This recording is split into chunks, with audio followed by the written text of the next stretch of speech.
Welcome to Nurse Burnout Solutions, the show that empowers you to beat stress, reclaim your energy, and discover lasting fulfillment in your nursing career.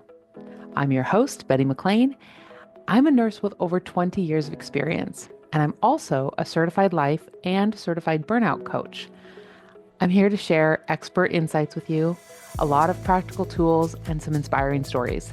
So join me as we navigate the challenges of a career in healthcare, and I help you find renewed purpose and resiliency, one episode at a time. Hi, friends. Welcome back to the podcast. Today, we're going to continue from where we started last week, talking about the symptoms of burnout. Last week, we talked about exhaustion. Today, we're going to talk about mentally distancing yourself from work. So, as a nurse, this can be very subtle, but if you have ever noticed yourself feeling like you're just going through the motions at your job, feeling robotic, and maybe not even noticing, but if you think about it right now as you're listening, your compassion seems to be gone. You're not emotionally connecting with your patients, with your coworkers, with the work of being a nurse. This episode is for you, okay? So let's again be clear about what I'm talking about when I'm saying are mentally distancing yourself from work. This can show up for nurses in you being physically present, but emotionally checked out. Your patient care starts to feel mechanical and you're just ticking boxes. This is often the result of overwork and a non-supportive work environment. But it also has to do with our internal world and our internal boundaries. The other way that mentally distancing yourself from work can show up is just feeling numb in situations that used to stir up compassion and care, but you're just emotionally numb. Some nurses describe it as like watching yourself at work, but you're not really there. You might even notice that you're avoiding conversations with coworkers and patients because it feels just too overwhelming or it feels draining, like you just don't have the emotional energy. This is your brain's way, this distancing, this is your brain's way of protecting itself when you are in overwhelm and headed into or already in burnout. It pulls back emotionally in order to conserve energy. Our brains are fantastic at survival. And when our job is demanding too much of us and we don't have the right boundaries in place, the brain uses this coping mechanism of distancing in order to protect itself. The problem is it can lead to disconnection and real severe burnout where it starts to lead us into that realm of our physical body not being supported. So if you are noticing this emotional distance, your brain trying to protect itself, we're going to talk about the first step in maybe starting to correct that. When you're at a point where you're emotionally distancing, mentally pulling back from work, there is a lot of work, a lot of healing that needs to happen. That can be boundary work, that can be self-empowerment work. There's probably some trauma work that needs to be done. But the very first thing that you can do right now, today, okay? If you're driving, maybe you can't do this, but any other time, I'm going to give you an example. You can do this in your break room. You can do this at home before you go to bed, just a couple of minutes. It's a journaling prompt. So what I want you to do is take a piece of paper and you're going to ask yourself, why did I become a nurse? And what matters most to me now? And on this piece of paper, I recommend you set a timer. Don't allow yourself to journal for, I mean, if you're someone who likes to write and you have time and you want to journal for 30 minutes, go for it.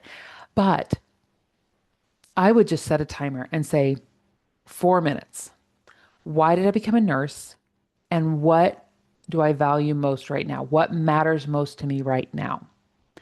And then you're going to look at what what were those things that led me to this career in the first place? Was it wanting to help people? Was it wanting the freedom and the paycheck? Was it wanting to be in an industry that's fast paced and interesting and the human body is bizarre and complex and I want to be a part of healing that, right? Whatever your reason was. But then also, what are my values right now? And you're just going to journal it out, right? Don't think you can overthink, but I want those thoughts to come out onto the paper, right?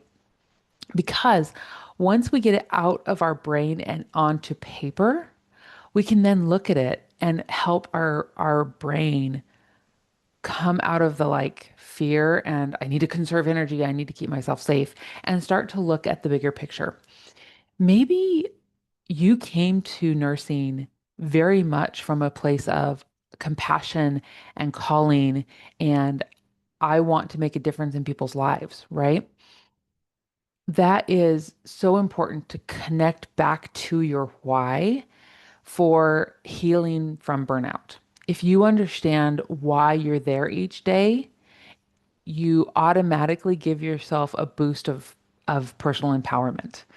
When you know, yeah, I'm going to this job, I choose to go to this job because it aligns with who I want to be in the world. That is literally supporting your own power. That is the definition of empowerment, right? I'm choosing to do this because it aligns with who I am and my values. The other thing that this journaling prompt helps with is why did I get into nursing and what do I value most right now? Maybe your values have shifted.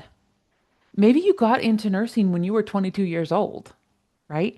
And now you're 42 years old and your values have probably changed, right? And that's beautiful. Humans are meant to change. We are not meant to stay the same from the time we're an adult at 18 to the time we die, right? We are meant to evolve and change and grow, and our values change, our priorities change, right? Maybe your value is family, but that looks different at 22 than it does at 42, doesn't it? So journal out why did I get into nursing and what matters most to me right now and see where those line up and see if there are some places where they don't line up anymore. A lot of people want to leave nursing. They think, I'm burnt out. I can't keep doing this anymore. That was my experience. I had worked in the hospital on med surg and acute care floors for 17 years and loved it. But with my burnout, I had a couple of triggering trauma events, and that led to needing to distance myself. It was a coping mechanism, right? I didn't get the professional support that I probably should have had in order to process that trauma so that it did not affect me the way it did. But as as I distanced, I thought, I can't do this anymore. I can't be a nurse anymore. I'm not emotionally connected to my patients. Everything's too overwhelming. And so I chose to leave bedside. Well, I'm still doing bedside nursing, but I left the hospital setting, even though I loved it. I loved the hospital setting. Now I do in-home care, and I have found a way to align in-home care with my values. So it works for me. But that's been very conscious work. It has been me consciously saying, this work is important and it can align with what I value right now, right? What's important in my life as a whole human, not just as a nurse, right? But as a spouse and as a friend and all of the things that make up me. I know what my values are, so I've been able to align my work with who I am. And that's what this little journal prompt is for. It's not something that's going to just fix your burnout just like that. Oh, look, I wrote down my values and so now I feel empowered and now everything's fine. I'm connecting emotionally with work. And I mean, if you're early in the stages of burnout, this might be what you need. You just need to journal more frequently and really connect with yourself and your sense of purpose. And that may be enough to heal your burnout. For a lot of nurses, it's not enough. So it's the start of your healing from burnout journey. If you are experiencing dread every shift, you sit in the parking lot and you just are pity your stomach dread. You are counting down the minutes until you can clock out. If you just feel like, I don't care anymore, I don't care about my patients, I don't care about my coworkers, maybe even nursing itself, right? That's burnout. That's more than just a rough week. That is depersonalization and a pulling back. It does not mean you are a bad person. Let's say that again, like listen to that. Just because you don't feel like you care anymore does not mean you are a bad nurse. It does not mean you are a bad person.